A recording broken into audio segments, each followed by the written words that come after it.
Hi friends, welcome to my channel. ఈరోజు మనం చూడబోయేది తెలంగాణలోనే అత్యద్భుతమైన పర్యాటక కేంద్రం నాగార్జున సాగర్ మరియు నాగార్జున కొండ మ్యూజియం.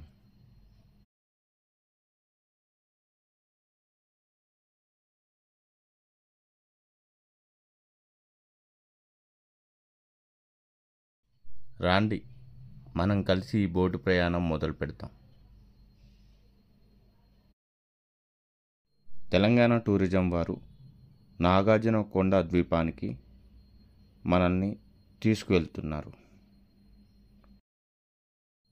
మీరు చూస్తున్న బోటు నాగార్జున కొండ ద్వీపం నుండి బోటింగ్ పాయింట్కు వస్తుంది.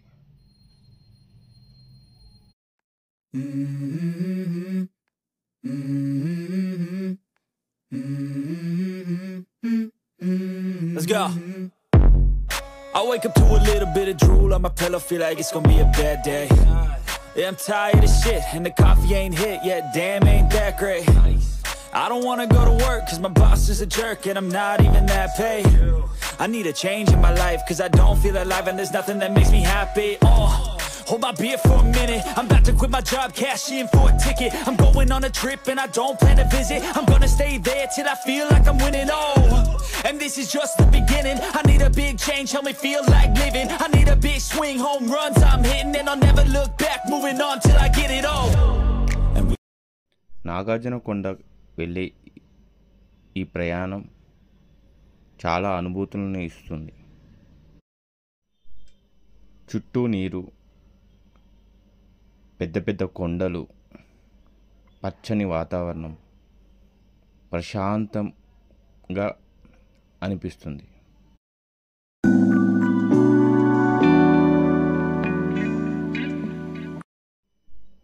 ఈ బోట్లో ఒక 300 నుండి 400 మంది ప్రయాణించవచ్చు.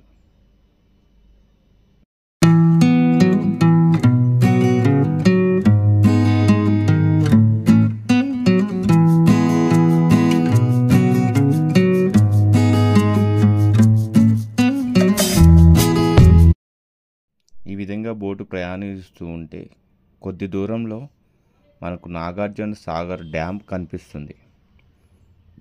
అది చూడడానికి చాలా బాగా ఉంటుంది. నాగార్జున సాగర్ యొక్క చరిత్ర తెలుసుకుందాం. మనకి దూరంగా కనిపిస్తుంది నాగార్జున సాగర్ డ్యామ్. నాగార్జున సాగర్ డ్యామ్ కృష్ణానదిపై నిర్మించబడిన ప్రపంచ ప్రసిద్ధి ప్రాజెక్టు. 1950లో ప్రారంభమై 1967లో పూర్తయింది. ఇది ఆసియాలోనే ఒక పెద్ద మానవ నిర్మిత సరస్సు. ఈ డ్యామ్ వల్ల ఏర్పడిన నీటి నిల్వ మధ్యలో ఉంది నాగార్జున కొండ ద్వీపం. అక్కడికి చేరుకోవాలంటే బోటు ప్రయాణమే ఒకే మార్గం. బోటు ప్రయాణంలో కనిపించే అందాలు.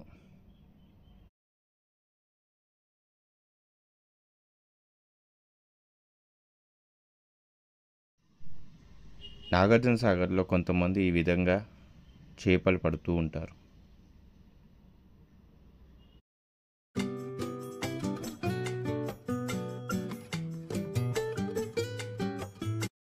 నాగార్జున కొండ ద్వీపం సరస్సు మధ్యలో తేలే చిన్న ద్వీపాలు, కొండల చుట్టూ నీటి ప్రతిబింబం, ఆకాశం, మేఘాలు, పచ్చదనం కలిసిన అద్భుత దృశ్యం.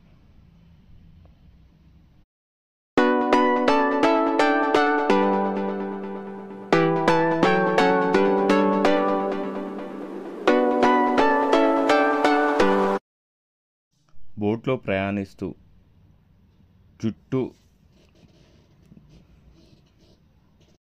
చుట్టూ ఉన్న అద్భుత దృశ్యం తిలకిస్తూ ఉంటే మనసు ప్రశాంతంగా ఉంటుంది.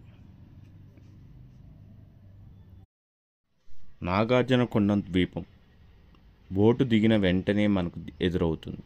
ఈ ద్వీపం యొక్క ప్రశాంత వాతావరణం, పచ్చని చెట్లు, పక్షుల శబ్దాలు, నీటి పరిమళం ఒక ఆధ్యాత్మిక అనుభూతిలోకి మనల్ని తీసుకువెళ్తుంది.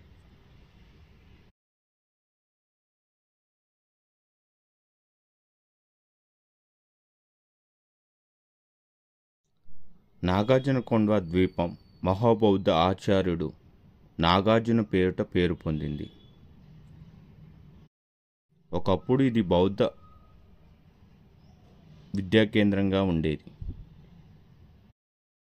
ఇక్కడ విహారాలు, స్తూపాలు, మఠాలు ఇక్కడ తవ్వకాల్లో బయటపడ్డాయి. ముఖ్యంగా బౌద్ధ మతం గురించి చరిత్రను అధ్యయనం చేయాలనుకునే వారికి ఈ ప్రయాణం చాలా అద్భుతంగా ఉంటుంది. మరియు పోటీ పరీక్షలకు ప్రిపేర్ అయ్యే వారికి ఈ జర్నీ చాలా విషయాలు మనకు తెలియజేస్తాయి. మాకు RC Reddy faculty Karim sir బౌద్ధ మతం గురించి చాలా వివరంగా చూపించారు. వాటికి సంబంధించిన అవశేషాలు, శాసనాలు, నాణ్యాలు కళ్ళతో చూసినప్పుడు మనకు చాలా విషయాలు జ్ఞాపకం వస్తాయి.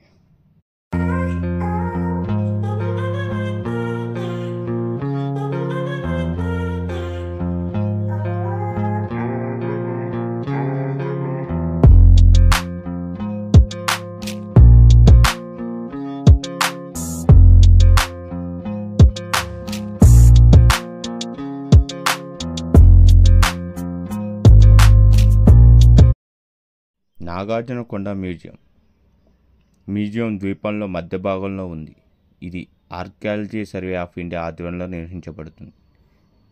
నిర్మాణ శైలి బౌద్ధ విహారాలు ఉంటుంది. తెల్లటి రాళ్లతో నిర్మించిన అందమైన భవనం. మీరు చూస్తున్న ఈ మ్యూజియంలో బోధిసత్వ ప్రతిమలు, శిలాశాసనాలు, నాణ్యాలు, మట్టి పాత్రలు, పాత ఆయుధాలు, బౌద్ధ విహారాలు అవశేషాలు